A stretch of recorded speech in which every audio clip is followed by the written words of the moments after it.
Hello guys, ngayon mag-unbox tayo nitong in-order ng isang brand sa Shein. So buksan natin kung anong laman ito.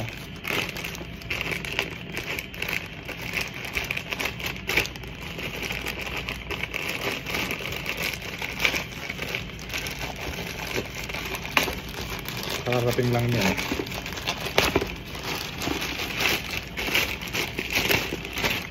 So maliit lang yung box niya, ito siya. Ayan. So tingnan natin.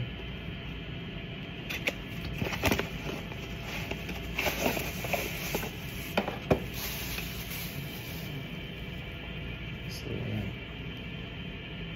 Maliit lang siya. Ayan. Meron din siyang wireless charger dito.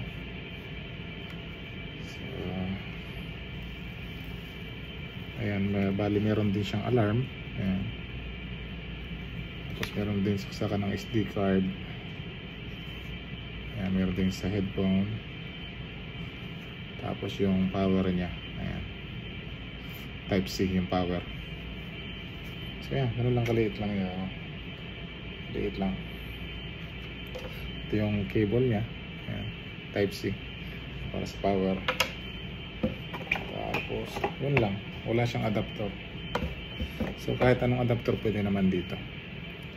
So yun lang. Wala pa yung isang dangkal. Ayan, isa lang yung speaker niya. Yung isa kasi nabili ko medyo malaki, so dalawang speaker niya. So ito, maliit lang. So yun lang. Maraming salamat.